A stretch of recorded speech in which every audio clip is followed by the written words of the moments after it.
Hey, this is Travis the TAO Templar. Let's take a look at Bittensor's future. First, to understand where it's headed, let's look at its history. I'm just going to stick with large events here. Each subnet has its own milestones, and I'm not going to cover those here.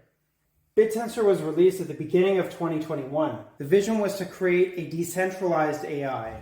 It had its early growing pains like any cryptocurrency. The network was even forked a few times.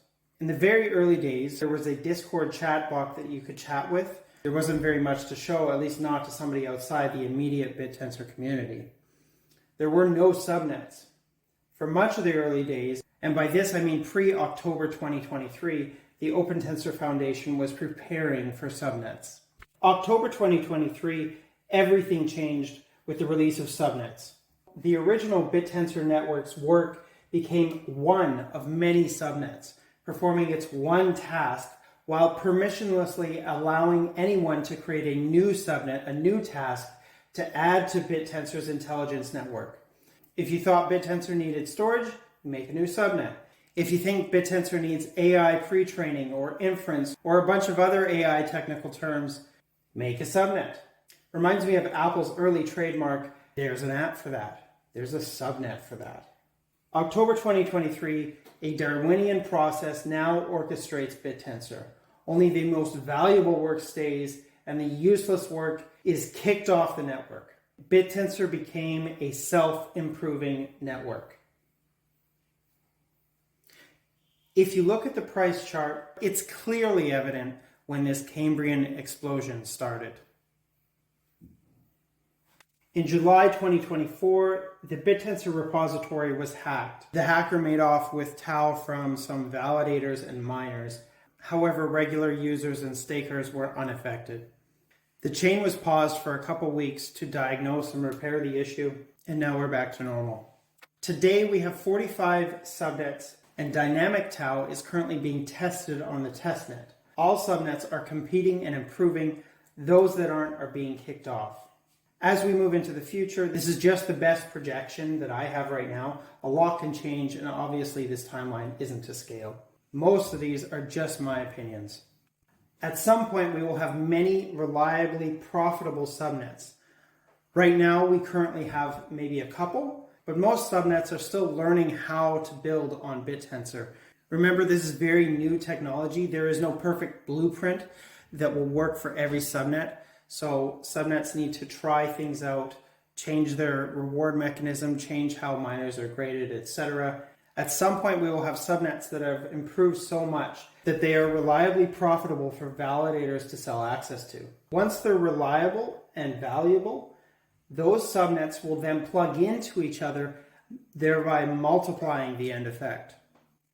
Next year, 2025, the goal is to fully decentralize Bittensor. When this happens via dynamic TAO and moving the substrate chain to proof of stake, Bittensor will be as unstoppable as Bitcoin or Ethereum.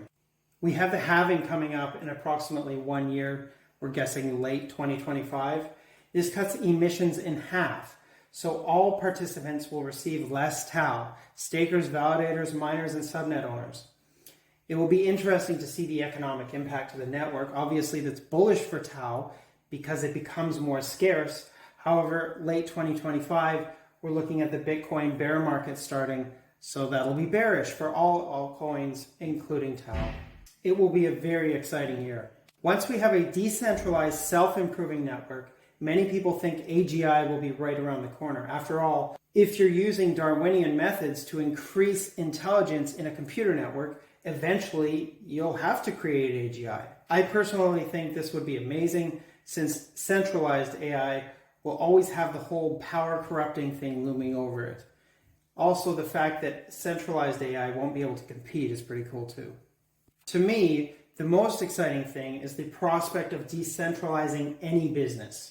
We will see decentralized businesses we never thought possible to decentralize. And eventually, naturally, thanks to the Darwinian process, they'll be able to outcompete centralized businesses.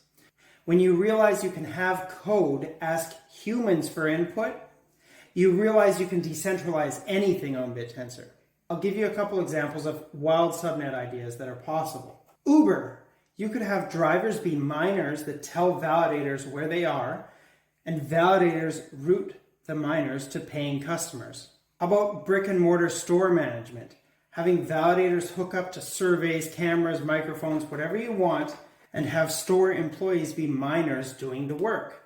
Validators can check using AI that miners are actually working and pay them according to their work.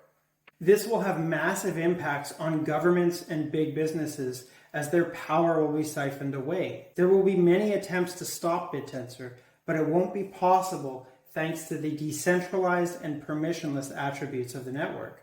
AI, or specifically Bittensor, will become a political topic, more political than it is today. How do you tax work that is permissionless and isn't bound by borders? This graph shows Bittensor's focus on AI over time. At least this is how I envision it. It was 100% AI focused for the first couple of years until subnets were released. The entire community at this point was all AI people. So naturally they were still focused on AI despite not being restricted to it anymore. As of right now, most subnets are still AI focused, but we're seeing some interesting experiments with advertising, trading, human input training, etc. I believe more and more non-AI subnets are going to sprout up. Over time, we'll see the focus on AI go down a bit, but still remain strong as AI is becoming a larger part of the global economy, regardless of what Bittensor is doing. In the end, I believe that a large part of the global economy will run on Bittensor. There may be a point where people ask why a new business isn't a subnet. Thank you.